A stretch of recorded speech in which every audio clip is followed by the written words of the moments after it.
아니, 두 사람은 뭘 그렇게 날 쳐다봐? 나도 엄마 모실 형편이 안 돼. 큰딸 미연의 날카로운 목소리가 거실을 가득 채웠습니다. 경매 공고문이 붙은 집, 내일이면 비워줘야 하는 이 공간에서 세 자식이 모여 싸우고 있었습니다. 70세 김말복은 가방 하나에 평생 살아온 흔적을 쑤셔 넣으며 자식들의 말다툼을 듣고 있었습니다. 40년간 젓갈 팔아모은 6억이 순식간에 다 사라진 후 남은 건 갈 곳 없는 원망뿐이었죠. 엄마, 저 누나가 얼마나 엄마 등쳐 먹었는데? 이혼한다며 전세금 1억 원 빼간 건 누구야? 둘째 민혁이 큰 소리로 미연을 가리켰습니다. 민혁도 만만치 않았죠. 순무사업 한다며 엄마 집을 담보로 대출받아 3억을 날려버렸으니까요. 너나 잘하지. 엄마 집 담보 잡아서 사업한다더니 다 말아먹고. 그래놓고 무슨 자격으로? 그 말에 민혁의 얼굴이 붉어졌습니다. 말다툼은 점점 격해졌고 셋째 태연은 소파에 누워 핸드폰만 만지작거렸습니다. 그가 엄마 명의로 다단계 사기를 쳐서 2억을 해먹은 주범이었는데도요. 엄마 저기 소파에 누워있는 막내놈 좀 봐. 엄마 명의로 사기쳐서 기소된 놈이 뻔뻔하게. 아, 시끄러워. 형 누나가 뭘 했다고 날 탓해? 세 남매의 고성은 점점 커졌지만 정작 그들의 시선은 단 한 번도 구석에 앉아있는 말복에게 향하지 않았습니다. 70살 노모가 내일부터 어디서 살아야 할지, 어떻게 먹고 살아야 할지는 관심 밖이었죠. 태연아, 내가 데려가. 내가 제일 막내잖아. 누나는 집도 크잖아. 방 하나 내주면 되잖아. 집이 크긴 뭐가 커? 전세 얻은 지 얼마나 됐다고. 민혁이 사업 망해서 엄마 집 날아간 건데 네가 책임져야지. 말복은 조용히 일어나 작은 캐리어를 끌었습니다. 자식들의 다툼 속에서 자신이 짐짝처럼 취급되는 현실이 가슴을 쓰라렸습니다. 다들 내가 죽기만 바라는구나. 말복의 작은 중얼거림에 방 안이 순간 조용해졌습니다. 세 자식의 눈이 마침내 엄마를 향했습니다. 엄마, 그게 아니라 지금 우리도 각자 사정이 있어서. 미연이 변명을 시작했지만 말복은 이미 현관 쪽으로 향하고 있었습니다. 됐다. 내가 너희 셋 다 대학 보내고 결혼시켜주고 집까지 다 날린 건 괜찮은데 이제 와서 빼먹을 거 다 빼먹고 껍데기만 남으니 짐덩이 취급은 하지 마라. 말복의 목소리가 떨렸습니다. 40년 젓갈장사, 새벽시장, 손이 다 갈라지도록 일했던 세월. 그 모든 것이 허공으로 사라졌습니다. 엄마, 우리가 잘못했어. 근데 지금 당장은 아이들 학원비도 밀리고. 됐다고. 말복은 더 이상 자식들의 말을 듣지 않았습니다. 자식 셋이 모두 각자의 핑계로 엄마라는 짐을 서로에게 떠넘기는 모습에 가슴이 무너져 내렸습니다. 내가 살 곳은 내가 찾을게. 걱정 마. 현관문을 열고 나서자 차가운 바람이 얼굴을 때렸습니다. 어차피 이 집은 이미 명의도 넘어가고 내일이면 비워줘야 했습니다. 11월의 쌀쌀한 저녁, 말복의 주름진 손에는 작은 캐리어 하나뿐이었습니다. 뒤에서 자식들이 무슨 말을 하는지 들리지 않았습니다. 아니, 듣고 싶지 않았습니다. 40년간 젓갈 팔아 모은 돈, 자식들 교육비, 결혼자금, 사업자금으로 다 날아갔고 엄마 명의 대출 사기까지. 이제 남은 건 70살 노인의 굽은 허리와 쓰라린 가슴뿐이었습니다. 강화도 갯벌에서 새벽마다 조개 줍던 그때가 차라리 나았구나. 말복은 미련 없이 발걸음을 옮겼습니다. 갈 곳은 없었지만 더 이상 자식들 얼굴 보는 것보다 길바닥이 나았습니다. 그날 밤 말복은 오랜 친구 옥분이가 운영하는 국밥집으로 향했습니다. 시장 뒤편 반지하 단칸방 옥분이가 그나마 지낼 곳으로 소개해 준 곳이었죠. 말보가 내가 주인에게 말해서 월세를 좀 깎아달라고 할게. 그리고 너 손 빠르니까 점심시간에 나 좀 도와줘. 옥분이의 제안이 아니었다면 말복은 길거리에 나앉을 뻔했습니다. 화장실 물이 새는 단칸방, 천장 곰팡이가 밤새 떨어지는 방, 그리고 습기 찬 벽. 40년간 젓갈 팔아 자식 셋 키웠는데 이게 내 노후구나. 그녀는 작은 캐리어를 내려놓으며 어둠 속에서 소리도 못 내고 울었습니다. 자식들에게 모든 것을 바친 내가 결국 손가락 휘도록 키운 아이들에게 버림받은 처절한 밤이었습니다. 아침에 눈을 뜨자 천장에서 물방울이 뚝 떨어져 이마를 적셨습니다. 습기 찬 반지하 단칸방의 천장에는 곰팡이가 꽃처럼 피어 있었죠. 내 인생이 이렇게 될 줄은 꿈에도 몰랐습니다. 창문 너머로는 아침 출근길 사람들의 발만 보였습니다. 지하에서 올려다보는 세상은 발목만 보이는 세상이었습니다. 젓갈 장사로 백화점까지 납품했던 강화도 말복 젓갈 사장이 이제는 23평 아파트도 잃고 5평 반지하에 눕게 될 줄이야. 매트리스 위에서 천천히 일어나 허리를 폈습니다. 뼈마디가 우두둑 소리를 내며 반항했습니다. 70살의 몸은 쉽게 일어나지 않았습니다. 국밥집 일은 오래 서 있어야 해서 무릎이 견디기 힘들었습니다. 그럼에도 일해야 했습니다. 월세 25만 원이 저절로 생기는 게 아니니까요. 그래도 옥분이 덕분에 보증금 없이 구할 수 있어서 감사했습니다. 화장실에 들어가 세수를 하려는데 수도꼭지에서 녹물이 나왔습니다. 한참을 틀어놓아야 겨우 흐린 물이 나왔죠. 거울 속 얼굴은 처음 보는 사람 같았습니다. 쪼글쪼글한 주름, 슬픔이 깃든 눈, 꺼진 양볼. 젓갈 장사하던 시절 손님들이 복스러운 얼굴이라고 불렀던 그 얼굴은 어디로 갔을까요? 겨우 세수를 마치고 주전자에 물을 올려 라면을 끓였습니다. 아침부터 라면이라니 어머니가 살아계셨다면 호통을 치셨겠죠. 하지만 이제 옥분이네 국밥집에서 일하려면 든든하게 먹어야 했습니다. 이제 와서 자식들 원망한다고 뭐가 달라지겠어. 라면을 후루룩 들이키며 중얼거렸습니다. 큰딸 미연은 이혼하면서 전세금 필요하다며 돈을 가져갔고 그 돈은 영영 돌아오지 않았습니다. 사실 그것만으로도 견딜 수 있었습니다. 둘째 민혁이 진짜 문제였습니다. 순무김치 사업 확장한다며 집을 담보로 대출받아 3억을 끌어다 쓴 뒤 반년 만에 모두 날려버렸죠. 명의가 내 것이었으니 결국 집이 경매로 넘어갔습니다. 그나마 최후의 일격은 막내 태연이었습니다. 내 이름으로 대출 5개를 만들어 2억을 끌어다 다단계에 쏟아부었다는 사실을 알게 된 건 경찰이 찾아왔을 때였습니다. 어머니 명의로 금융 사기가 있었던 것 같은데요. 그날 충격으로 쓰러져 응급실에 실려갔을 때도 세 자식 중 누구도 찾아오지 않았습니다. 지금 생각해도 가슴이 조여옵니다. 병원 침대에서 혼자 누워있던 일주일. 그때 처음으로 깨달았습니다. 내가 낳은 자식들이지만 이제 그들도 남이구나. 전 재산 6억을 다 날리고 집까지 잃은 처지가 됐습니다. 그나마 옥분이가 아니었다면 이 단칸 방조차 없었을 겁니다. 말보가 우리 시장 국밥집이 바빠서 말이야. 내가 점심때만 와서 일해줄 수 있을까? 제가 돈이 필요하다는 것을 알고 50년 지기 친구 옥분이의 제안이 그때는 구대주 같았습니다. 젊은 사람들을 구하면 더 편할 것을 저에게 부탁하듯 말해주는 친구가 정말 눈물나게 고마웠습니다. 하루 벌어 하루 먹고 사는 삶이라니 70년 살면서 이런 날이 올 줄 몰랐습니다. 옷장에서 얼마 남지 않은 옷 중 가장 깨끗한 것을 꺼내 입었습니다. 문득 강화도 고향 생각이 났습니다.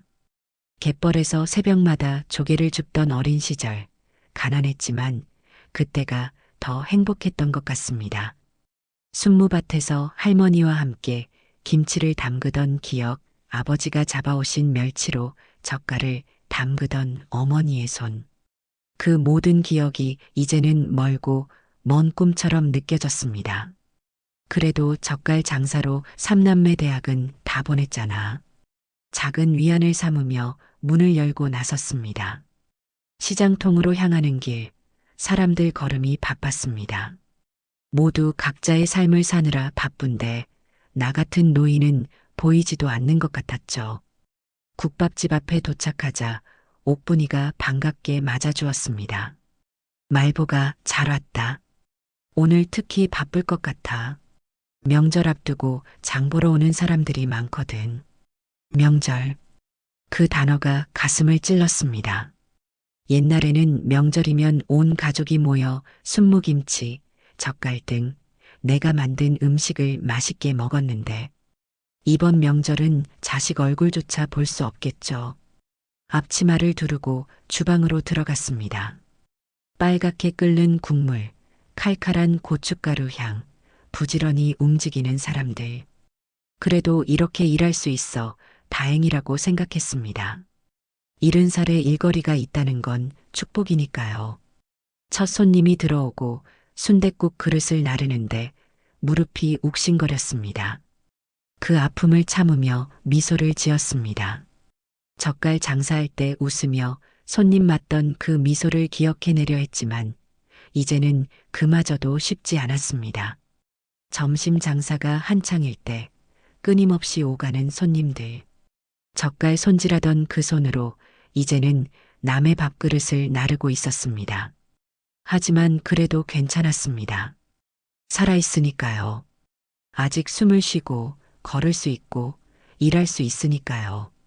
그날 저녁 하루 종일 서 있느라 퉁퉁 부은 다리를 이끌고 단칸방으로 돌아왔습니다. 옥분이가 챙겨준 국밥 한 그릇이 저녁이었지만 그것조차 감사했습니다. 방 안에 들어서자마자 천장에서 또다시 물방울이 떨어졌습니다.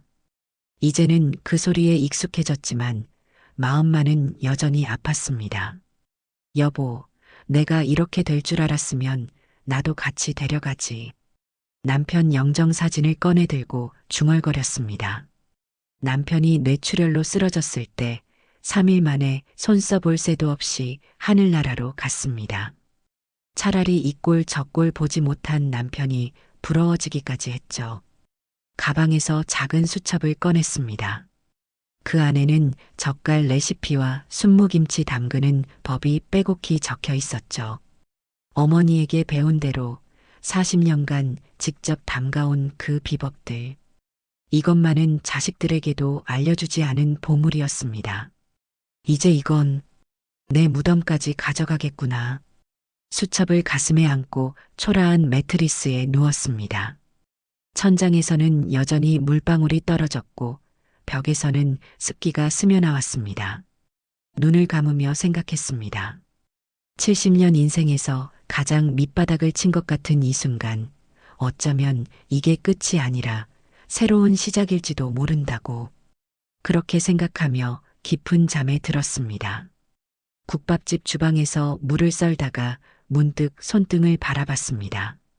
옥분이가 칼질 좀 도와달라고 했는데 물을 써는 순간 어린 시절 기억이 물밀듯이 밀려왔습니다.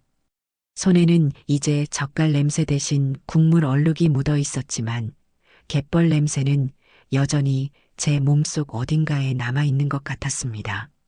말보가 왜 갑자기 멍하니 있어? 빨리 해야지 손님들 곧 밀려올 텐데. 옥분이의 목소리에 정신을 차렸습니다. 하지만 이미 제 마음은 70년 전 강화도로 날아가 있었습니다. 1954년 한국 전쟁이 채 가시지 않은 그 시절, 강화도 갯벌 마을에서 5남매 중 막내로 태어났습니다. 할머니가 제 이름을 말복이라고 지어주셨죠. 손주 중에 제일 늦게 태어난 아이가 복 중에 복이라 말복이라 지었다. 그런 제 이름이 때로는 웃음거리가 되기도 했습니다. 어머, 말복이? 이름 참 더위엔 강하시겠네요. 그럴 때마다 저는 웃으며 대답했습니다. 예, 더위도 덥고 인생도 덥고. 근데 그래도 복 중에 복으로 태어났으니까 괜찮아요. 살던 집은 마을 끝자락 작은 초가집이었습니다. 비가 오면 지붕에서 물이 새곤 했죠. 쏟아지는 빗물을 받기 위해 방 곳곳에 대야를 놓곤 했던 기억이 납니다. 지금 단칸방 천장에서 떨어지는 물방울처럼요. 아버지는 새벽마다 갯벌로 나가셨습니다. 바지를 무릎까지 걷어 올리고 맨발로 갯벌을 헤집으며 조개와 굴을 캐셨죠. 돌아오실 때면 항상 갯벌 냄새가 온몸에 배어 있었습니다. 말보가 아버지 손 씻을 물 떠오너라. 대야에 물을 떠다 드리면 아버지는 진흙 묻은 손을 씻으셨습니다. 하지만 씻어도 씻어도 갯벌 냄새와 검은 때는 완전히 지워지지 않았죠. 그 손으로 저를 쓰다듬어 주실 때면 거친 손길이지만 세상에서 가장 따뜻하게 느껴졌습니다. 어머니는 아궁이에 불을 지펴 밥을 지으셨습니다. 연기가 눈을 찌르고 얼굴은 그을음으로 검게 변했지만 항상 웃음을 잃지 않으셨죠. 말보가 이리 와서 도와주렴.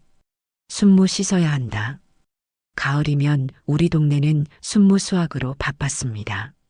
아이들 손톱이 다 까맣게 물들 정도로 흙을 파고 순무를 뽑았죠. 그때 어머니가 담그신 순무김치는 지금도 잊을 수 없는 맛입니다. 순무는 강화도 제일 맛있어. 우리 땅에서 나는 거라 더 그렇지. 어머니의 말씀처럼 강화도 순무는 달고 아삭했습니다. 어머니는 그 순무를 채 썰어 고춧가루, 마늘, 생강, 젓갈로 버무려 항아리에 담그셨죠. 시간이 지나면 그 맛이 더 깊어져서 한겨울에 꺼내 먹으면 그 맛이란. 말보가 순무는 이렇게 썰어야 해. 이건 우리 집 비법이니까 딸에게만 알려주는 거야. 어머니에게 배운 그 비법이 훗날 제 인생의 미천이 될 줄은 그때는 몰랐습니다. 1970년대 초반 동네에서는 큰 일이 있었습니다. 마을회관에 첫 컬러 TV가 들어온 거예요. 온 마을 사람들이 모여 드라마를 보던 그 시절, 저는 고등학교를 갓 졸업한 19소녀였습니다. 말보기는 눈썰미가 좋으니 서울 가서 일하면 잘할 거야. 동네 어른의 그 한마디가 제 인생을 바꿔놓았습니다. 서울로 올라가 보육원 생활지도원이 된 거죠.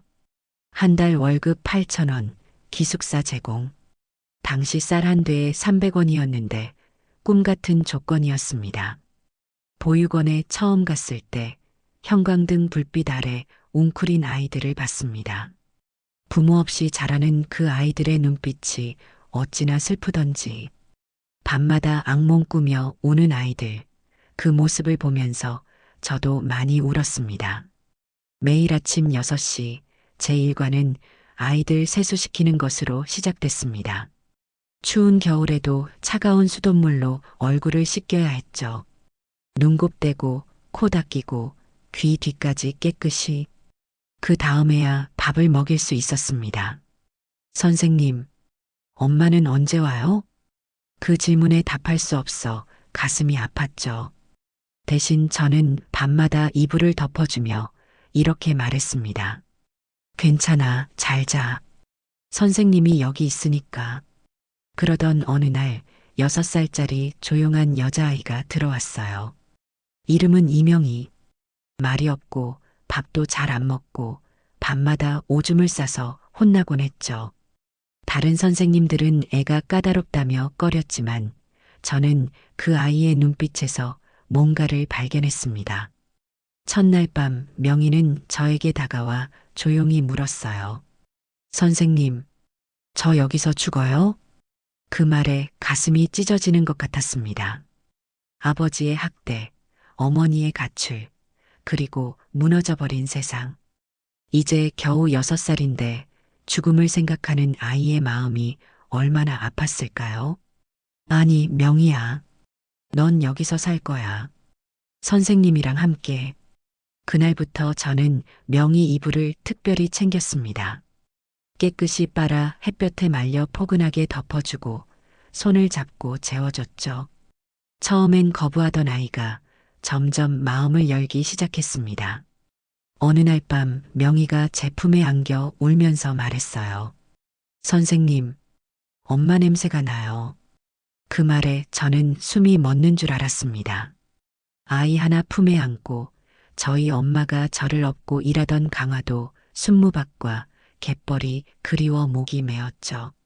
명희는 제가 담근 순무김치를 특별히 좋아했습니다. 어머니에게 배운 그대로 담갔는데 명희는 한 젓가락도 남기지 않고 다 먹었죠. 선생님, 이거 뭐예요? 아삭아삭하고 맛있어요. 이건 순무김치야. 내가 고향에서 엄마가 담가주시던 거야. 명희의 눈이 반짝였습니다. 저도 담가볼래요. 가르쳐 주세요. 그렇게 보육원 부엌 한켠에서 어린 명희와 함께 순무김치를 담그던 날, 저는 엄마가 된 기분이었습니다.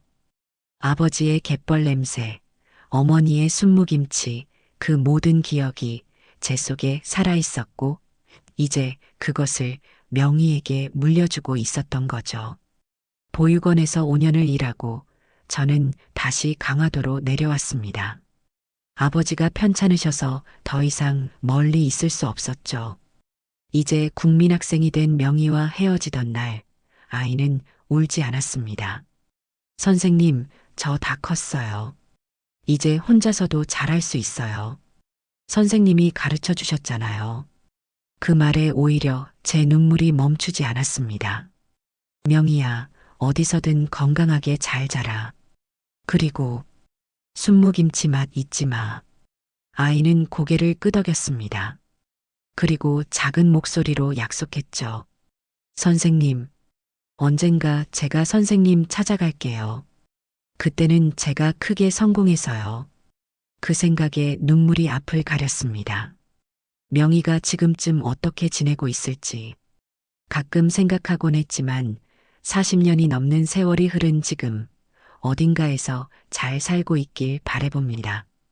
강화도로 돌아와 부모님을 모시며 젓갈 장사를 시작했습니다. 처음에는 작은 시장 구석에서 젓갈 몇 종류만 팔았지만 점점 손님이 늘어났습니다. 어머니에게 배운 강화도식 젓갈과 순무김치가 입소문을 타기 시작한 거죠. 그 즈음 남편을 만났습니다. 동네 어른의 소개로 만난 그 사람은 강화도에서 작은 유통업체를 운영하고 있었어요. 당신 손맛이 보통이 아니네요. 우리 함께 더 크게 해봅시다. 그렇게 시작된 결혼 생활, 3남매를 낳고 키우며 젓갈 사업도 키워나갔습니다.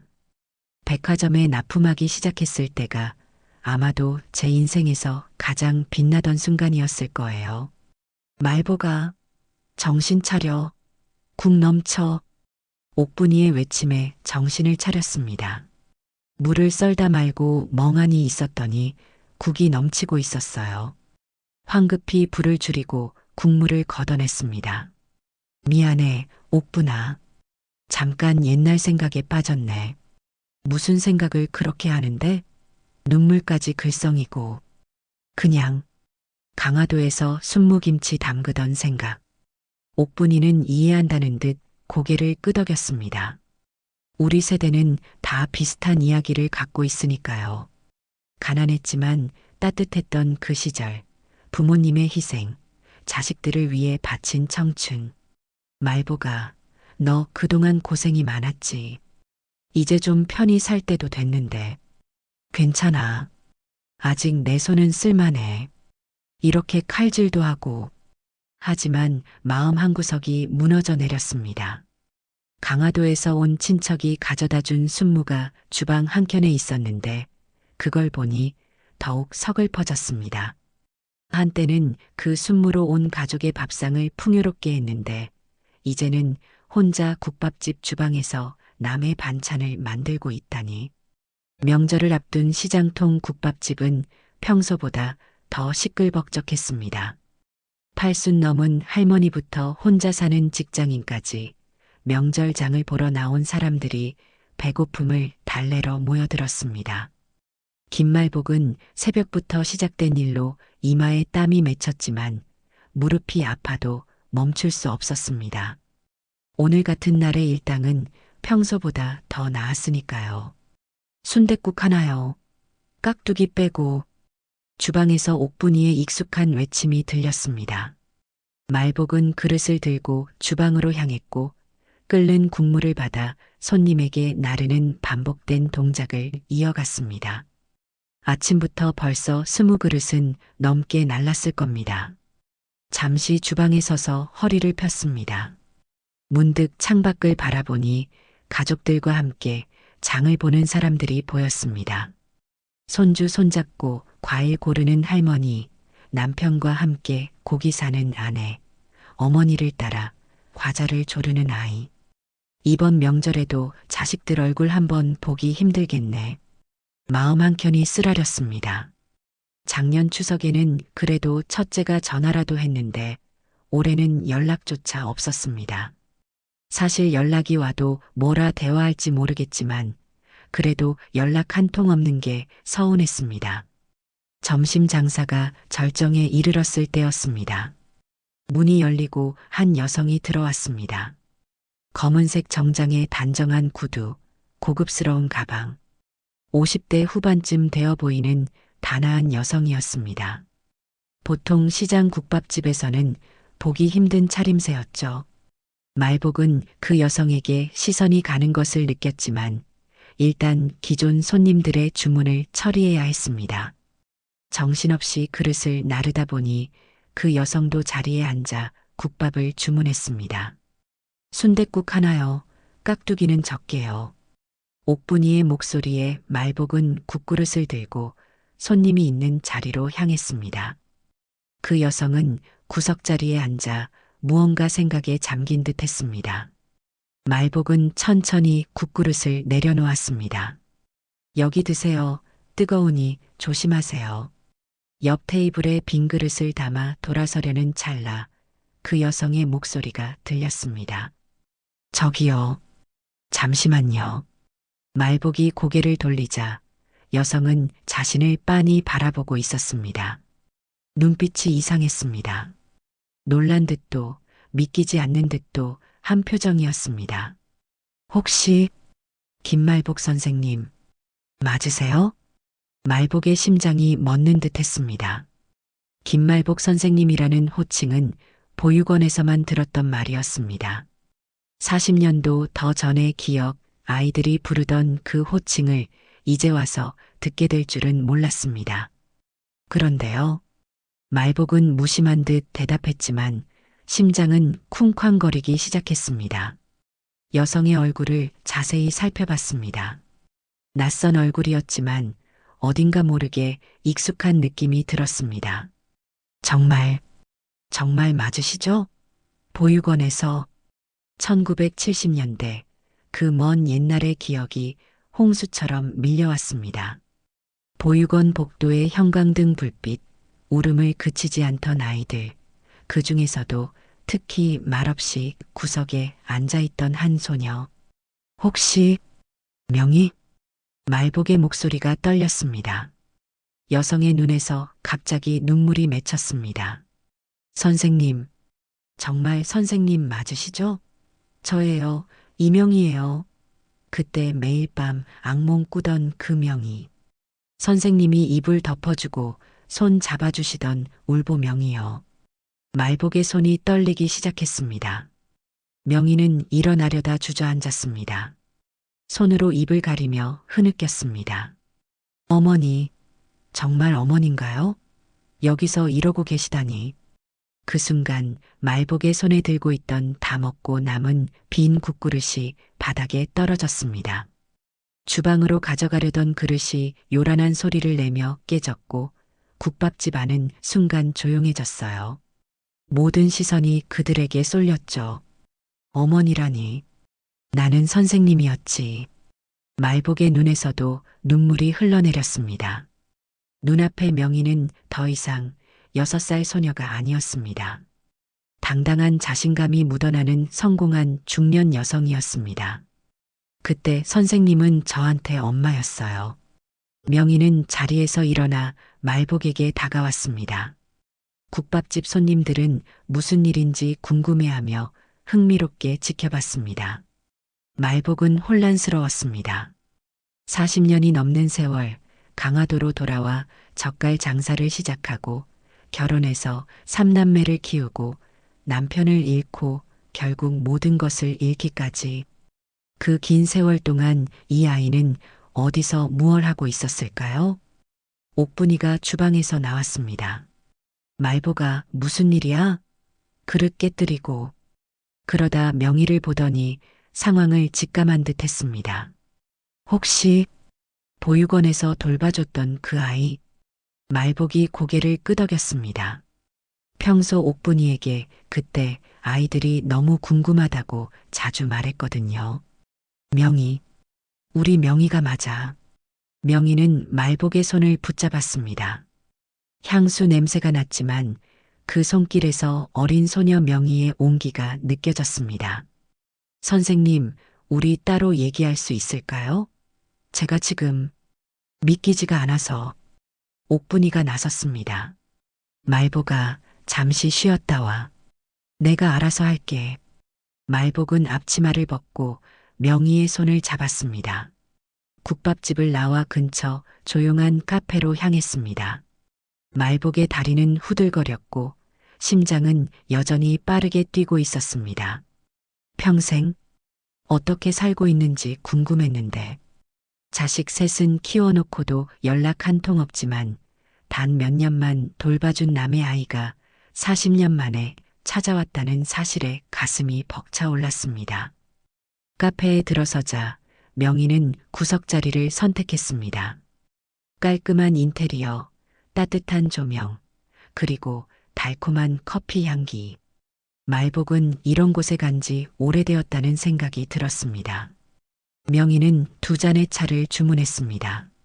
말복의 주름진 손을 바라보며 잠시 감정을 추스르는 듯 했습니다. 선생님, 정말 선생님 맞으시죠? 제가 몇 년째 찾아다녔어요. 말복은 고개를 끄덕였습니다. 어떻게 날 알아봤니? 나 많이 늙었을 텐데. 명희의 눈에서 눈물이 흘러내렸습니다. 그 손, 입을 덮어주시면서 토닥거리시던 그 손이요. 선생님 오른손 엄지 위에 동전만한 점 있으시잖아요. 그리고 선생님 목소리, 잊을 수가 없었어요. 말복은 자신의 손을 내려다봤습니다. 갯벌의 때처럼 지워지지 않는 세월의 흔적이 남아 있었습니다. 선생님, 왜 국밥집에서 일하고 계세요? 말복은 쓴웃음을 지었습니다. 자신의 이야기를 어디서부터 해야 할지 막막했습니다. 자식들에게 모든 것을 빼앗긴 이야기, 단칸방으로 쫓겨난 이야기. 이런 초라한 모습을 보이기가 부끄러웠습니다. 그게 인생이 생각대로 흘러가지 않더구나. 무슨 말을 해야 할지 주저하는 모습을 보며 자연스럽게 명희는 말복의 손을 꼭 잡았습니다. 선생님, 제 이야기부터 할게요. 제가 어떻게 지냈는지.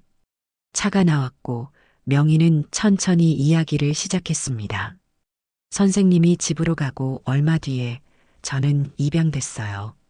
미국으로 갈 뻔했는데 마지막 순간에 서류가 문제가 생겨서 한국 부부에게 입양됐죠. 다행히 좋은 부모님을 만났어요. 말복은 안도의 한숨을 내쉬었습니다. 가장 걱정했던 부분이었으니까요. 대학은 식품영양학과를 나왔어요. 선생님이 알려주신 순무김치와 젓갈 맛이 잊히지 않아서 그게 제 진로를 결정했어요. 명희의 목소리가 떨렸습니다. 선생님, 그때 선생님이 아니었으면 저는 지금 이 자리에 없었을 거예요. 명희는 작은 가방에서 사진 한 장을 꺼냈습니다. 오래된 보육원 사진이었습니다. 어린 명희가 말복의 무릎에 앉아 있는 모습이 담겨 있었습니다. 이걸 어떻게 가지고 있니? 선생님이 떠나실 때 몰래 받았어요. 다른 선생님에게서. 이것만 보면서 버텼어요. 말복의 눈에서 눈물이 흘렀습니다. 자식 셋은 길러놨는데 사진 한 장 없이 떠났지만 보육원에서 만난 이 아이는 40년 동안 자신의 사진을 간직하고 있었다는 사실이 너무 아팠습니다. 선생님, 이제는 제가 선생님을 도울 차례예요. 제가 어떻게 해드리면 될까요? 말복은 고개를 들어 명희를 바라봤습니다. 수많은 감정이 교차했습니다. 부끄러움, 기쁨, 감사함, 그리고 약간의 자존심. 나는 도움을 바라고 너를 가르친 게 아니었어. 명희는 고개를 끄덕였습니다. 선생님, 어떻게 지내셨어요? 그냥 살았지 뭐.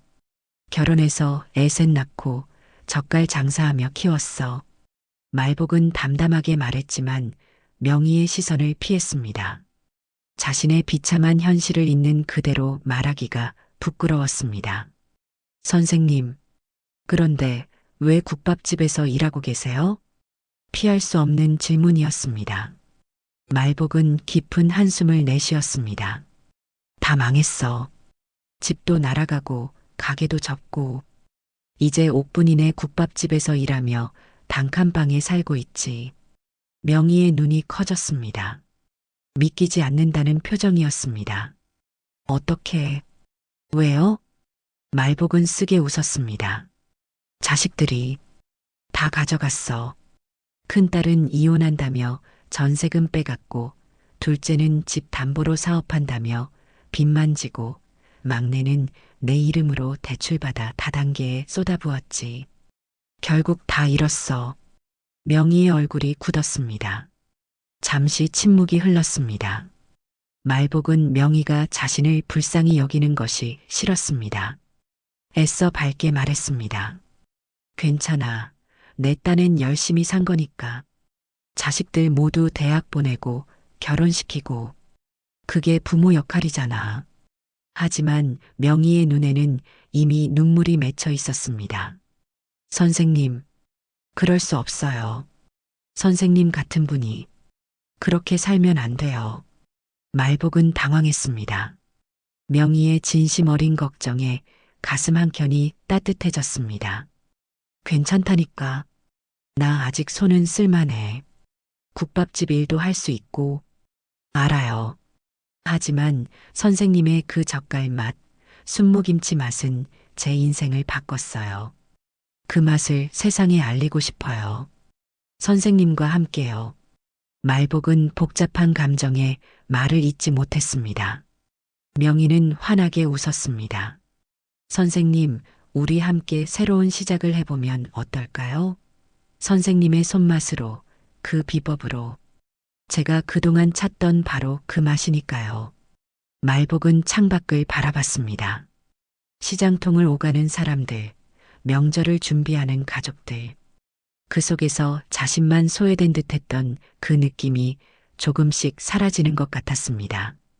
명희는 명함을 꺼내 말복에게 건넸습니다. 참맛참식품 대표이사 이명희. 명희는 물잔을 천천히 돌리며 이야기를 이어갔습니다. 처음에는 큰 회사의 연구원으로 시작했어요. 하지만 제가 원하는 맛, 선생님의 그 손맛을 재현하는 일은 쉽지 않았죠. 그래서 10년 전 과감히 사표를 내고 창업했어요. 참맛참식품. 말복이 중얼거렸습니다. 네, 참맛참식품이요. 처음에는 작은 공장에서 시작했어요. 어렵고 힘들었지만 제가 기억하는 그 맛을 찾기 위해 수백 번 실험했죠. 그리고 마침내 어느 정도 비슷한 맛을 찾아냈어요. 명희는 잠시 말을 멈추고 가방에서 태블릿을 꺼냈습니다. 화면을 켜자 현대적인 공장 내부가 보였습니다. 지금은 전국의 가맹점 50개, 연 매출 200억의 회사가 됐어요. 하지만 저에게는 아직 부족한 게 있었죠. 뭐가? 바로 선생님의 그 손맛이요. 아무리 비슷하게 만들어도 선생님이 어린 제게 해주시던 그 맛에는 못 미쳤어요. 말복은 믿기지 않았습니다.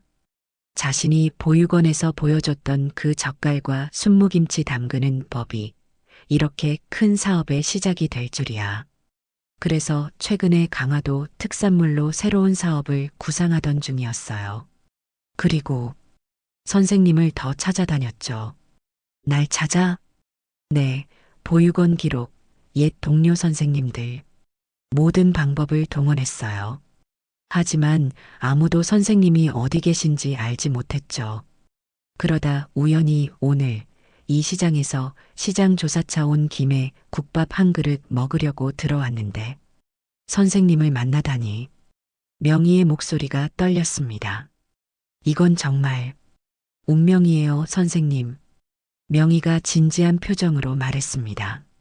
저희 회사에서 강화도 순무김치와 젓갈 라인을 새로 런칭하려고 해요. 선생님의 그 비법, 그 손맛으로 함께 해주시면 어떨까요? 말복은 놀라서 명희를 바라봤습니다. 내가 이 나이에? 네, 선생님의 경험과 기술은 어떤 최신 기계보다 값진 거예요. 나이는 전혀 문제가 되지 않아요. 말복은 망설였습니다. 70살의 나이에 새로운 시작이라니. 가능할까요? 걱정 마세요. 선생님은 제품 개발과 품질 관리만 해주시면 돼요. 나머지는 제가 다 할게요. 명희의 목소리에는 확신이 가득했습니다. 선생님이 만드시는 그 맛, 그 손맛이 우리 회사의 새로운 역사가 될 거예요. 말복은 자신의 손을 내려다봤습니다. 갯벌에서 일하던 아버지의 손처럼 이제는 주름지고 거칠어진 손이었습니다. 하지만 이 손에는 여전히 40년의 경험과 비법이 담겨 있었습니다. 난 별로 대단한 비법이 있는 건 아니야. 그냥 어머니에게 배운 대로. 명희가 미소 지었습니다. 그게 바로 제가 찾던 거예요, 선생님. 그 정성과 사랑이 담긴 맛. 요즘 식품회사들이 기계로 아무리 정교하게 만들어도 따라할 수 없는 그 맛이요. 말복은 잠시 생각에 잠겼습니다. 단칸방으로 돌아가 국밥집 서빙을 계속할 것인가, 아니면 이 기회를 잡을 것인가. 내가 도움이 될까? 당연하죠. 선생님은 이미 제 인생을 바꾸셨어요. 이제는 제가 선생님의 인생에 보답할 차례예요. 말복의 눈에서 눈물이 흘렀습니다. 자식 셋을 키우는 동안 누구에게도 이런 말을 들어본 적이 없었습니다. 오히려 자식들에게는 항상 짐처럼 여겨졌죠. 선생님, 이건 거창한 제안이 아니에요. 그냥 제가 선생님께 받은 것을 돌려드리고 싶은 마음이에요. 그 순간 무언가가 가슴속에서 따뜻하게 퍼져나가는 느낌이 들었습니다. 오랫동안 잊고 있었던 희망이란 감정이었습니다. 명희야. 네, 선생님. 그러면 함께 해볼까? 명희의 얼굴이 환하게 빛났습니다. 그녀는 말복의 손을 꼭 잡았습니다. 정말요? 감사합니다, 선생님. 약속드려요. 절대 후회하지 않으실 거예요. 말복은 문득 옥분이 생각이 났습니다. 근데 옥분이한테는 미안하네. 갑자기 그만둔다고 하면. 걱정 마세요. 제가 잘 말씀드릴게요. 선생님의 성공을 오히려 좋아하실걸요? 말복은 픽 웃었습니다. 성공이라. 70살에 그런 단어를 들을 줄은 몰랐습니다. 어디서부터 시작하면 되지? 일단 강화도로 가요. 선생님 고향이잖아요. 거기서 순무농장부터 시작해서 젓갈 공장까지 선생님의 고향 맛을 그대로 재현할 거예요. 말복의 눈앞에 갑자기 강화도 갯벌이 그려졌습니다. 아버지가 조개 잡던 갯벌, 어머니가 순무 캐던 밭. 그 모든 추억이 이제는 새로운 의미로 다가왔습니다. 말복은 카페 창밖을 바라봤습니다. 시장통을 오가는 사람들, 부지런히 명절 준비를 하는 모습들. 갑자기 세상이 달라 보였습니다. 자신도 이제 새로운 시작을 할 수 있다는 생각에 가슴이 벅차올랐습니다. 국밥집으로 돌아와 상황을 옥분이에게 설명했을 때 예상과 달리 옥분이는 환하게 웃었습니다. 말보가 내가 잘 될 일이면 나야 좋지. 어서 가서 잘해봐. 근데 나중에 유명해지면 나 좀 생각해. 말복은 눈물을 참으며 오랜 친구를 꼭 안았습니다. 고마워 옥분아. 내가 아니었으면 나 길바닥에 나앉을 뻔했어. 그날 밤 말복은 단칸방에 돌아와 작은 가방에 짐을 쌌습니다. 그 안에는 강화도에서 가져온 오래된 비범 노트가 있었지요. 강화도에 돌아온 첫날 말복은 눈물을 참을 수 없었습니다. 다시 찾은 고향, 아버지가 조개 잡던 갯벌과 어머니가 순물을 캐던 밭은 많이 변해 있었지만 그 냄새만은 여전했습니다. 짭조름한 바다 내음, 흙 사이로 스며나오는 순무 향기. 모든 것이 낯설면서도 익숙했습니다. 선생님, 여기가 우리 새 공장 부지예요. 명희가 가리킨 곳은 넓은 순무밭 옆 빈터였습니다. 푸른 하늘 아래 펼쳐진 그 공간은 말복의 어린 시절 뛰놀던 곳과 가까웠습니다. 여기야? 이렇게 좋은 땅에? 네, 선생님의 고향이니까요. 강화도 특산물을 가장 정통으로 만들려면 이곳이 최적이라고 생각했어요. 말복은 천천히 주변을 둘러봤습니다. 갯벌은 여전히 시간마다 바닷물이 들고 나고 순무밭은 언덕배기에 가지런히 늘어서 있었습니다. 그 모든 것이 40년 전과 똑같이 느껴졌습니다. 이거 좀 보세요. 명희는 태블릿을 건넸습니다. 화면에는 말복할매 순무김치라는 로고가 있었습니다. 내 이름을 브랜드로 쓰겠다고? 네, 말복이라는 이름 자체가 브랜드라고 생각했어요. 복 중에 복이라는 뜻도 있고 특히 요즘 트렌드에 딱 맞는 이름이에요. 말복은 믿기지 않았습니다. 자식들에게 버림받고 국밥집에서 서빙하던 그 김말복이 이제는 자신의 이름을 딴 브랜드의 주인이 될 줄이야. 시작부터 너무 큰 것 같은데 내가 잘할 수 있을까? 명희는 확신에 찬 목소리로 대답했습니다. 걱정 마세요, 선생님. 선생님은 그저 선생님의 손맛, 그 비법만 알려주시면 돼요. 나머지는 제가 다 할게요. 말복은 명희가 준비한 강화도 집으로 향했습니다. 작지만 깔끔한 1층 집이었습니다. 그 집 주방에서는 순무가 채 썰어져 있었고 강화도 특산 멸치젓과 새우젓도 준비되어 있었습니다. 오늘부터 시작해 볼까요? 선생님의 그 비법을 하나하나 배워보고 싶어요. 말복은 조심스럽게 앞치마를 둘렀습니다. 오랜만에 다시 하는 순무김치 담그기. 손이 기억하고 있었습니다. 말복의 손놀림은 여전히 정확했습니다. 칼을 잡는 손이 흔들림 없이 순무를 썰어 나갔습니다. 소금은 천일염으로. 그것도 3년 이상 간수 뺀 거로 해야 해. 요즘 젊은 사람들은 소금도 아무거나 쓰더라고. 명희는 메모를 하면서도 눈을 떼지 못했습니다. 마치 보물을 발견한 사람처럼 말복의 모든 동작을 유심히 관찰했습니다. 젓갈은 멸치젓이랑 새우젓을 섞는 게 비법이야. 강화도는 2가지 젓갈 맛이 어우러져야 제 맛이 나거든. 말복은 계속해서 비법을 전수했고 명희는 그것을 하나하나 기록했습니다. 그날 밤 그들은 첫 시제품을 만들었습니다. 이제 3일 정도 숙성시키면 돼. 이건 금방 맛이 드는 김치가 아니야. 기다림이 필요한 거지. 명희는 웃으며 고개를 끄덕였습니다. 선생님, 정말 감사해요. 이 비법을 기다린 지 40년이 넘었네요.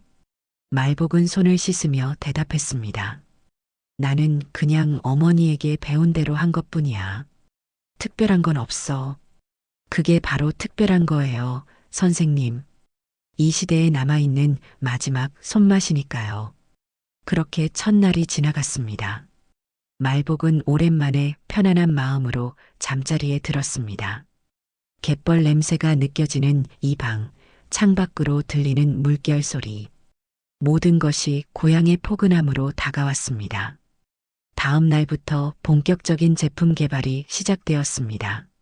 명희는 연구원들을 데려와 말복의 레시피를 표준화하는 작업을 진행했습니다. 선생님, 이 비율을 정확히 측정해야 해요. 한 움큼, 조금. 이런 표현은 기계가 이해할 수 없거든요. 말복은 처음에는 당황했지만 곧 적응했습니다. 자신의 감각을 그램 단위로 변환하는 일이 쉽지는 않았지만 차차 익숙해졌습니다. 한 달 뒤 공장 건설이 시작되었습니다. 현대적인 설비와 위생적인 환경. 말복의 눈에는 모든 것이 신기하게 느껴졌습니다. 이렇게 깨끗한 곳에서 김치를 담그다니. 옛날엔 그냥 마당에서 했는데. 명희는 웃으며 말했습니다. 이제는 시대가 바뀌었잖아요. 하지만 맛만큼은 예전 그대로 살리고 싶어요. 시간이 흐를수록 말복은 더 자신감을 갖게 되었습니다. 전에는 몰랐던 식품 위생, 유통기한 설정, 포장 디자인까지 모든 과정에 참여하며 새로운 것을 배웠습니다.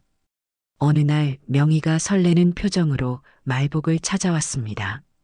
선생님, 좋은 소식이 있어요. 홈쇼핑 측에서 말복 할매 순무김치를 방송에 내보내기로 했어요. 다음 주 화요일이에요. 말복은 놀라서 명희를 바라봤습니다. 홈쇼핑? 텔레비전에 나간다고? 네, 선생님도 같이 나가주셔야 해요. 진짜 말복 할매가 직접 나와서 이야기해 주시면 신뢰도가 높아질 거예요. 말복은 겁이 났습니다. 카메라 앞에서 말한다는 것. 70살 넘은 나이에 그런 일을 해본 적이 없었습니다. 난 카메라 앞에서 말 못해. 떨려서. 괜찮아요, 선생님. 제가 옆에서 도와드릴게요. 그냥 선생님이 평소처럼 이야기해 주시면 돼요. 말복은 며칠 밤을 뒤척였습니다. 홈쇼핑 방송 전날 명희에게 전화를 걸었습니다. 난 못할 것 같아. 너무 떨려. 명희의 목소리는 따뜻했습니다. 선생님 괜찮아요. 제가 다 준비했어요. 선생님은 그냥 계시면 돼요. 제가 옆에서 모든 걸 할게요. 홈쇼핑 방송 당일 말복은 생전 처음 메이크업을 받았습니다. 거울 속 자신의 모습이 낯설었습니다. 화장을 하니 10살은 젊어 보였습니다. 이게 정말 나야? 방송 시간이 다가오자 말복의 심장은 점점 빠르게 뛰기 시작했습니다. 카메라, 조명, 스태프들, 모든 것이 낯설고 무서웠습니다. 5분 후 방송 시작합니다. 명희가 말복의 손을 꼭 잡았습니다. 선생님, 걱정 마세요. 그냥 저랑 대화하듯이 편하게 말씀하시면 돼요. 방송이 시작되었습니다. 진행자가 밝은 목소리로 소개했습니다. 오늘 소개해드릴 제품은 말복 할매 순무김치입니다. 40년 전통 강화도 비법으로 만든 정통 순무김치인데요. 그 주인공이 직접 스튜디오에 오셨습니다. 카메라가 말복에게 향했습니다. 그녀는 얼어붙었습니다. 머릿속이 하얘지고 말이 나오지 않았습니다. 말복은 침을 삼키고 용기를 냈습니다. 저는 강화도에서 태어났어요. 우리 어머니에게서 배운 그대로 김치를 담가왔습니다. 진행자가 물었습니다. 말복 할매 순무김치에 특별한 비법이 있다면요? 말복은 잠시 망설이다 순수한 마음으로 대답했습니다. 이건 혼자 밥 말아 먹어도 울지 않게 만드는 김치예요. 그 말 한마디에 스튜디오가 조용해졌습니다.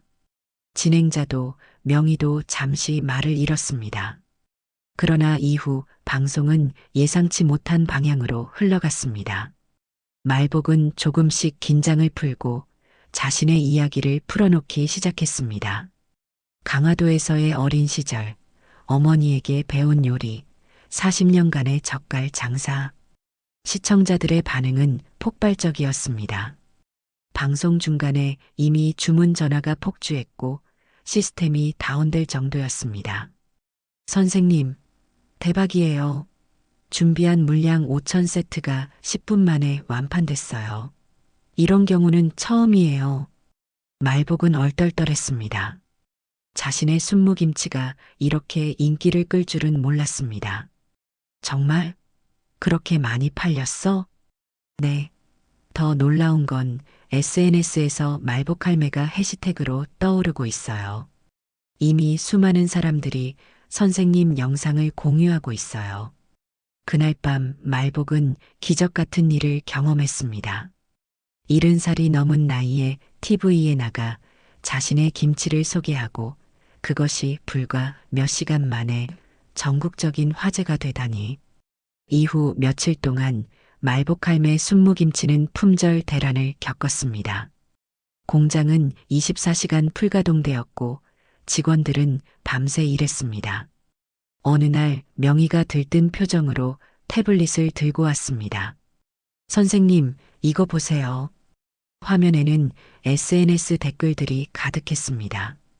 말복할매 순무김치 드디어 받았어요. 진짜 옛날 우리 할머니 맛이에요. 혼자 사는데 이 김치 한 젓가락에 울컥했어요. 맛이 기억을 불러오네요.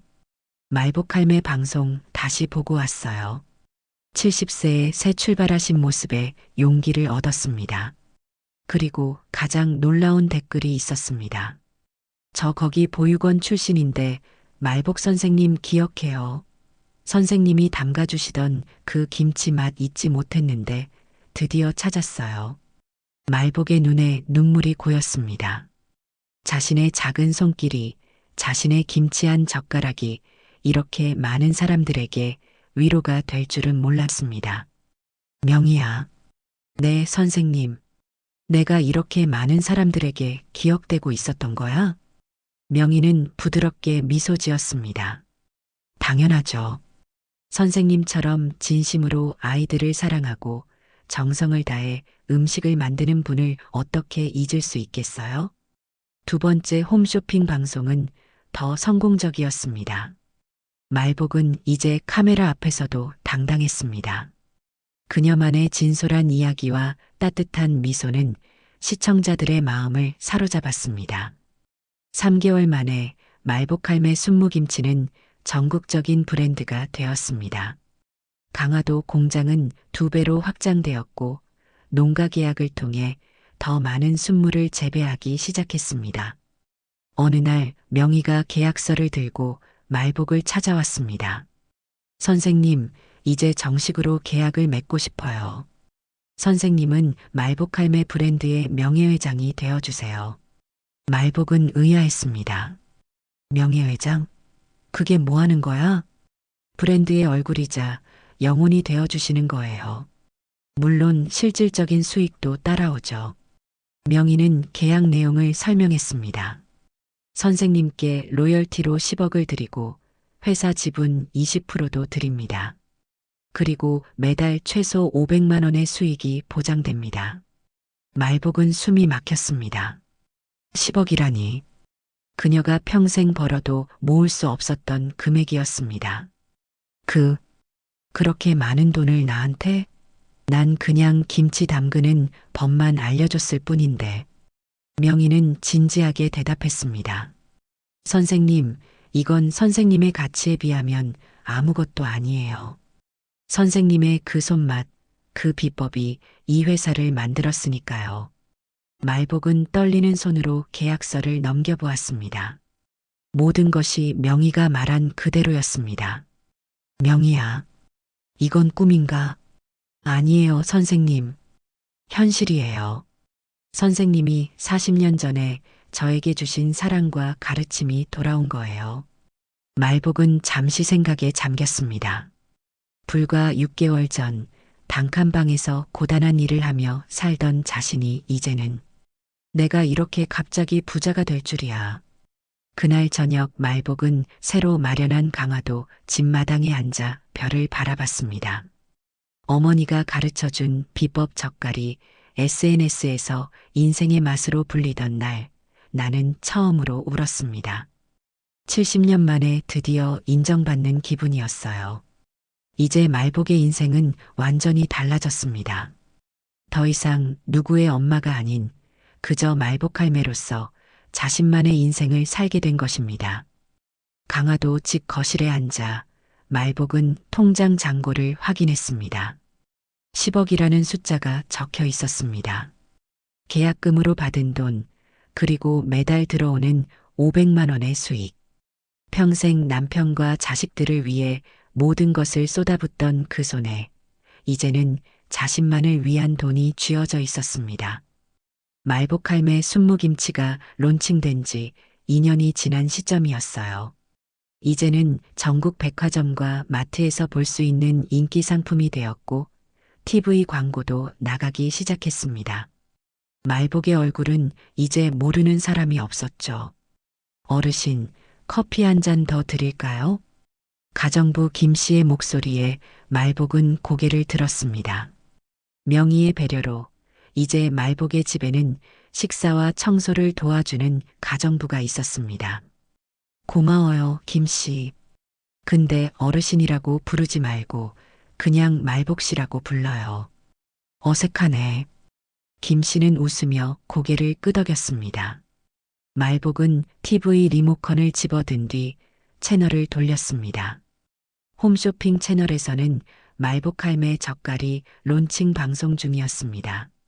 새로운 제품 라인업이었죠. 정성을 다해 담근 강화도 전통 젓갈, 말복할매 젓갈 세트. 화면 속 진행자 옆에 앉은 말복은 카메라를 향해 웃고 있었습니다. 이제는 카메라 앞에서도 떨지 않는 여유로운 모습이었습니다. 녹화 당시를 떠올리니 웃음이 났습니다. 초인종 소리가 들렸습니다. 말복은 직접 현관으로 향했습니다. 문을 열자 놀랍게도 그곳에는 큰딸 미연이 서 있었습니다. 엄마. 말복은 그 자리에 얼어붙었습니다. 2년 만에 보는 딸의 얼굴이었습니다. 정장을 입고 화장을 한 미연은 예전보다 더 달라 보였습니다. 그녀의 눈에는 조심스러움과 부끄러움이 담겨 있었습니다. 말복은 아무 말 없이 문을 열어주었습니다. 미연은 조심스럽게 집 안으로 들어왔습니다. 고급스러운 인테리어와 넓은 거실을 보며 미연의 눈이 커졌습니다. 엄마, 내가 뉴스에서 봤어. 엄마가 유명해졌다면서. 미연은 주저하다가 소파에 앉았습니다. 엄마, 미안해. 그때 내가 너무 이기적이었어. 말복은 미연을 물끄러미 바라봤습니다. 텔레비전에서는 여전히 말복할매 젓갈 광고가 나오고 있었습니다. 2년이 지났는데 하필 내가 성공하고 돈이 생기니까 찾아오네. 미연의 얼굴이 붉어졌습니다. 아니야, 엄마. 내가 뉴스에서 봤을 때 너무 놀라서, 엄마 소식이 궁금해서 전화 한 통 없다가. 미연은 고개를 숙였습니다. 그리고 갑자기 울기 시작했습니다. 엄마, 나 재혼했다가 또 이혼했어. 내 양육비도 못 받고 지금 너무 힘들어. 집 월세도 밀리고. 말복의 가슴이 철렁 내려앉았습니다. 이거였군요. 그냥 도움을 청하러 온 것이었습니다. 엄마, 내가 잘못했어. 이제 알아. 내가 정말 잘못했어. 말복은 한숨을 내쉬었습니다. 딸의 눈물은 진심처럼 보였습니다. 하지만 이미 한 번 속았습니다. 엄마, 제발 한 번만 도와줘. 나 지금 정말 갈 데가 없어. 애도 있고. 미연의 말이 끝나기도 전에 초인종이 다시 울렸습니다. 말복은 문을 열러 갔습니다. 놀랍게도 이번에는 둘째 민혁이 서 있었습니다. 민혁의 모습은 초라했습니다. 깔끔했던 그의 외모는 온데간데 없고 수염이 덥수룩하게 자란 얼굴이 피곤해 보였습니다. 민혁이? 너도 왔어? 말복은 잠시 생각에 잠겼습니다. 너무 우연이었습니다. 하필 같은 날, 같은 시간에 두 자식이 찾아오다니. 들어와. 거실로 들어오자 미연과 민혁은 서로 놀란 표정을 지었습니다. 누나, 왜 여기 있어? 내가 왜 여기 있는데? 그들은 서로를 의심스럽게 바라봤습니다. 말복은 그들의 표정을 차분히 살폈습니다. 앉아. 두 사람은 소파에 나란히 앉았습니다. 말복은 그들 앞에 섰습니다. 우연이네. 둘 다 같은 날 찾아오다니. 무슨 일로 왔는지 솔직히 말해봐. 민혁이 먼저 입을 열었습니다. 엄마, 사업이 완전히 망했어요. 빚쟁이들이 매일 찾아와서 사무실도 쫓겨났고 미연이 비웃듯 쳐다봤습니다. 엄마 돈 뜯어내러 온 거지? 민혁이 화를 냈습니다. 너는 아니고 눈 퉁퉁 부어서 울고 있는 걸 보니 얼마나 필요한데? 두 사람은 다시 언쟁을 시작했습니다. 너희들 그만해. 말복의 차분한 목소리에 두 사람은 입을 다물었습니다. 40년 전 보육원에서 내가 돌봐주던 아이는 내가 생일 때 선물해줬던 음식 맛을 평생 잊지 못했대. 그래서 40년을 기억했어. 말복의 눈에 눈물이 차올랐습니다. 근데 내 자식들은 내가 평생 뼈 빠지게 일하면서 키웠는데 다 뺏어가고 나서 한 번도 전화 없다가 내가 성공하니 찾아오는구나. 두 사람은 고개를 숙였습니다. 엄마, 우리가 정말 잘못했어. 한 번만 기회를 줘. 우리 이제 정말 변했어. 말복은 고개를 흔들었습니다. 변한 건 내가 성공했다는 사실뿐이야. 바로 그때 다시 초인종이 울렸습니다. 말복은 이상한 느낌을 받았습니다. 설마 하는 생각이 들었지만 역시나 막내 태연이 문 앞에 서 있었습니다. 엄마, 태연의 모습은 형과 누나보다 더 초라했습니다. 출소한 뒤 생활이 쉽지 않았던 모양이었습니다. 들어와. 거실에는 이제 세 자식이 모두 모였습니다. 서로 어색하게 눈치를 보는 세 사람. 말복은 그들을 바라보며 쓰게 웃었습니다. 이런, 오늘 뭐 특별한 날이니? 셋이 다 같이 오다니. 태연이 머뭇거리며 말했습니다. 엄마, 나도 미안해. 엄마 이름으로 그런 짓을 해서. 말복은 깊은 한숨을 내쉬었습니다. 그리고 소파에 앉았습니다. 너희들 솔직히 말해봐. 누가 먼저 연락해서 오늘 같이 온 거야? 세 사람은 서로를 쳐다보다가 민혁이 먼저 입을 열었습니다. 형제끼리 연락은 했어요. 엄마가 이제 크게 성공했다는 소식 들었으니까. 말복은 고개를 끄덕였습니다. 그래, 내가 생각한 대로네. 내가 단칸방에 살면서 국밥집에서 서빙할 때는 찾지도 않다가 TV에 나오고 돈 벌었다니까 갑자기 셋이 다 찾아오고. 태연이 얼굴을 들었습니다. 엄마, 우리도 많이 반성했어. 정말이야. 이제 엄마 도와드리고 싶어서. 말복은 픽 웃었습니다. 도와준다고? 뭘 어떻게? 내가 지금 너희 도움이 필요해 보여. 세 사람은 말복의 단호한 태도에 놀란 듯 했습니다. 예전에 무조건 참고 희생하던 어머니가 아니었습니다. 말복은 천천히 일어나 창가로 걸어갔습니다. 창밖으로 보이는 강화도의 풍경이 아름다웠습니다. 난 이제 내 인생을 찾았어. 72년 만에 처음으로 내 통장에 내 돈만 넣고 내가 하고 싶은 일만 하면서 살고 있어. 그녀는 다시 세 자식을 바라봤습니다. 너희들이 필요할 때 나는 항상 있었어. 밤새 일하고 등 굽어지게 김치 담그고 젓갈 팔아서 너희 학비 대고 결혼자금 마련해주고. 근데 내가 어려울 때 너희는 어디 있었니? 세 사람은 아무 말도 하지 못했습니다.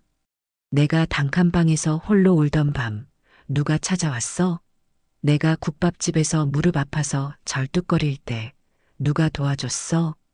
말복의 목소리가 조금씩 떨리기 시작했습니다.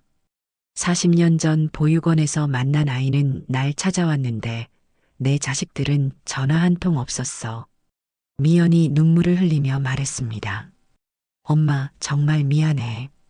우리가 너무 이기적이었어. 이제라도. 말복은 손을 들어 그녀의 말을 막았습니다. 이제 와서 미안하다는 말이 무슨 소용이 있니? 내가 다 무너져 내렸을 때, 그때 필요했던 건 위로의 말 한마디였어. 말복은 서랍에서 봉투 하나를 꺼냈습니다. 그 안에는 3장의 수표가 들어 있었습니다.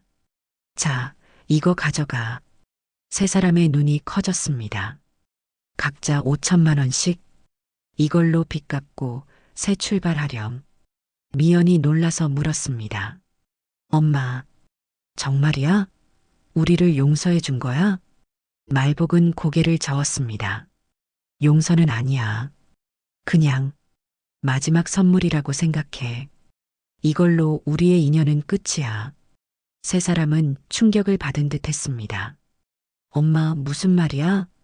우리는 가족이잖아. 말복은 평온한 표정으로 대답했습니다. 가족이라고? 서로 필요할 때만 찾는 게 가족이니? 진짜 가족은 항상 함께하는 거야. 말복은 창가에 놓인 사진을 가리켰습니다. 명희와 함께 찍은 사진이었습니다. 내겐 이제 새로운 가족이 생겼어. 누구보다 날 생각해주고 내 가치를 인정해주는 사람들.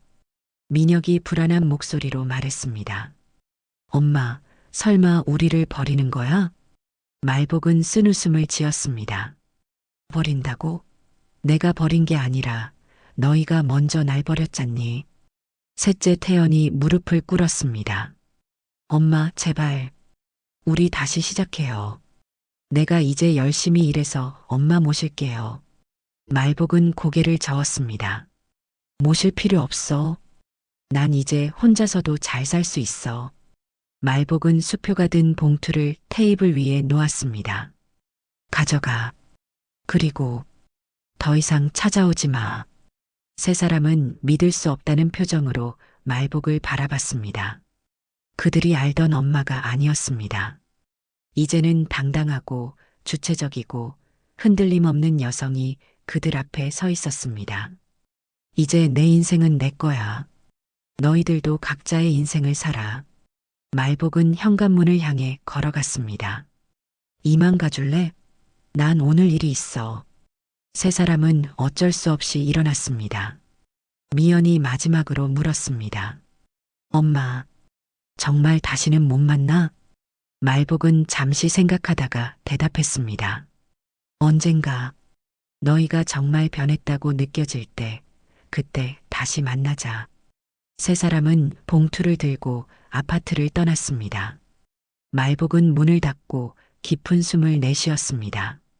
마음이 무거웠지만 동시에 어떤 해방감도 느껴졌습니다. 전화벨이 울렸습니다. 명희였습니다. 선생님, 오늘 회의 준비 다 됐어요. 30분 후에 픽업 갈게요. 그래, 명희야. 고마워. 말복은 전화를 끊고 창밖을 바라봤습니다. 봄바람에 흔들리는 나뭇가지들. 그녀는 문득 오래전 어머니가 하신 말씀이 생각났습니다. 복 중에 복으로 태어났으니 인생 끝자락에는 꼭 복을 받게 될 거야. 말복은 미소 지었습니다. 어머니의 말씀이 맞았습니다.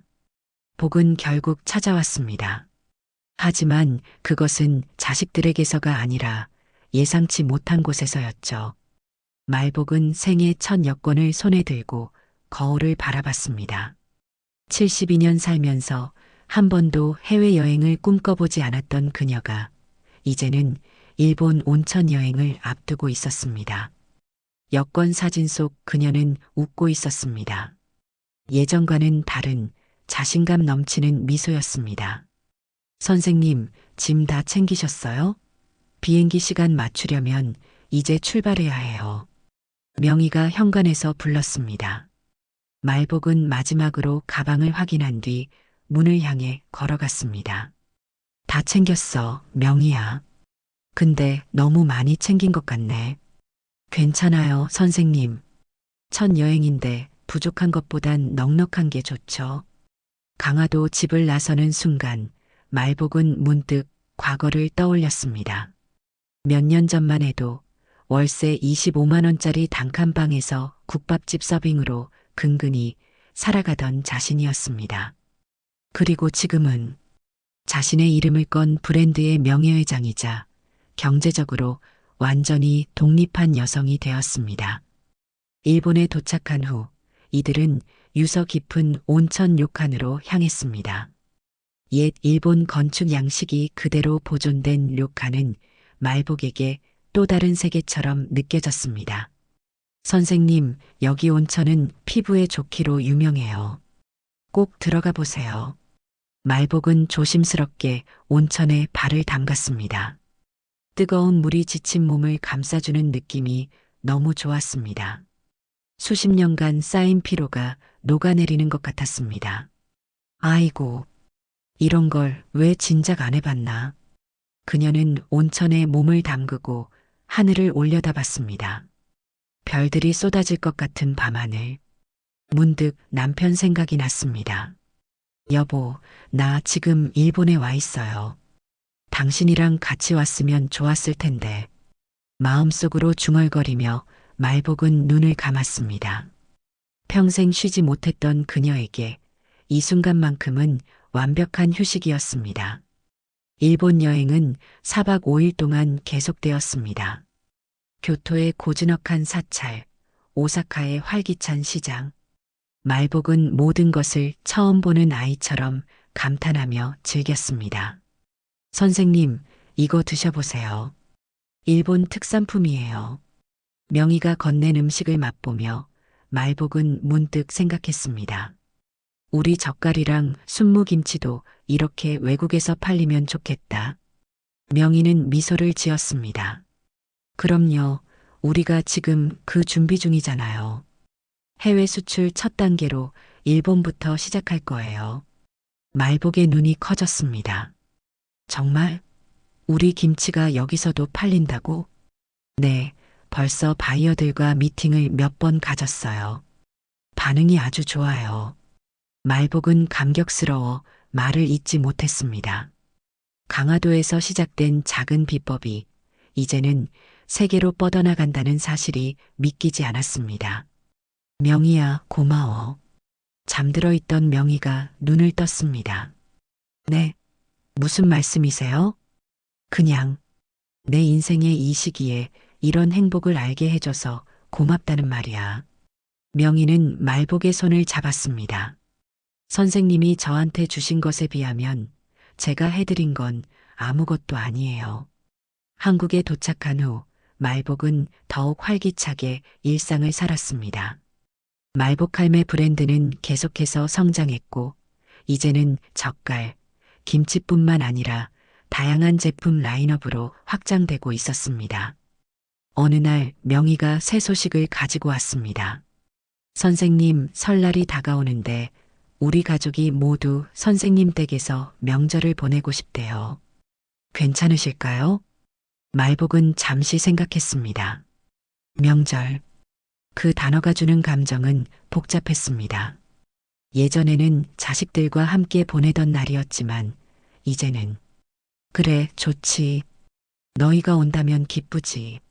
설날 아침 말복의 강화도 집은 활기로 가득 찼습니다. 명희와 그녀의 남편, 두 아이들, 그리고 명희의 시부모까지 모두가 한자리에 모였습니다. 말복 할머니, 새해 복 많이 받으세요. 명희의 아이들이 말복에게 세배를 했습니다. 말복은 아이들의 머리를 쓰다듬으며 웃었습니다. 그래, 너희들도 복 많이 받아라. 명절 음식을 준비하는 동안 말복과 명희, 그리고 명희의 시어머니는 부엌에서 함께 일했습니다. 세 여성이 같은 앞치마를 두르고 음식을 만드는 모습이 정겹게 느껴졌습니다. 말복 어머님, 덕분에 우리 며느리가 저리 바르게 컸어요. 정말 감사해요. 명희의 시어머니가 말했습니다. 말복은 쑥스러운 듯 손사래를 쳤습니다. 아이고, 제가 뭐 한 게 있다고요. 그저 잠시 돌봐준 것뿐인데. 아니에요. 어머님이 뿌린 씨앗이 이렇게 큰 나무가 됐잖아요. 식탁에 둘러앉아 함께 식사하는 시간, 말복은 문득 깨달았습니다. 이것이 바로 진짜 가족이구나. 혈연으로 맺어진 것이 아니라 마음으로 연결된 사람들. 서로 피 한 방울 안 섞였어도 이게 진짜 가족이란 걸 알았어요. 식사 후 말복은 명희에게 오래된 노트 하나를 건넸습니다. 이거 내게 주고 싶어. 노트를 펼치자 빼곡히 적힌 레시피들이 보였습니다. 말복이 평생 모아온 비법이 담긴 노트였습니다. 선생님, 이걸 저에게요? 그래, 이제 이건 내 거야. 앞으로 너희가 이어나가렴. 명희의 눈에 눈물이 고였습니다. 선생님, 너무 감사해요. 이건 정말 보물이에요. 말복은 미소 지었습니다. 보물이라. 그래, 어쩌면 그럴지도 모르겠네. 명절이 끝나고 말복은 혼자 강화도 바닷가를 거닐었습니다. 갯벌에서 불어오는 바람이 얼굴을 스쳤습니다. 그곳은 어린 시절 아버지가 조개를 잡던 곳이었습니다. 여보, 나 요즘 참 행복해요. 당신이 생전에 그렇게 바라던 그 행복. 강화도에서 날 때 할머니는 나를 복 중의 복이라 불렀어요. 72년 만에 그 말의 의미를 깨달았습니다. 복은 주어지는 게 아니라 스스로 만들어가는 것이더군요. 강화도에서 태어나 갯벌에서 뛰놀던 소녀, 보육원에서 아이들을 돌보던 청년, 젓갈 장사로 자식들을 키우던 중년, 모든 것을 잃고 국밥집에서 일하던 노년 가리고 이제 자신의 이름을 건 브랜드의 주인이 된 현재. 그 모든 시간이 하나로 연결되어 있었습니다. 정성으로 담근 젓갈처럼 그녀의 인생도 서서히 발효되어 깊은 맛을 내고 있었습니다. 복은 누가 주는 게 아니라 스스로 발효시키는 거더라. 말복은 조용히 미소 지었습니다. 그녀의 말복은 끝에 온 복이 아니라 인생의 마지막 순간까지 계속해서 발효되며 깊어지는 복이었습니다. 집안 마당에 놓인 벤치에 앉아 말복은 별을 바라봤습니다. 한 사람의 인생이 얼마나 많은 변화를 겪을 수 있는지, 그리고 그 변화 속에서도 본질은 변하지 않는다는 것을 그녀는 이제 알고 있었습니다. 말복날 태어나 복 중에 복이란 이름을 받았는데 진짜 복은 내가 만들어가는 거였어요. 별빛 아래 그녀의 얼굴에는 평온함이 깃들어 있었습니다. 슬픔도 후회도 분노도 없이 그저 깊은 이해와 수용만이 남아 있었습니다. 그리고 이제 김말복의 인생은 완성되어 가고 있었습니다. 그것은 끝이 아니라 또 다른 시작이었습니다. 오늘 이야기가 마음에 드셨다면 좋아요와 구독, 알람 설정 잊지 마세요.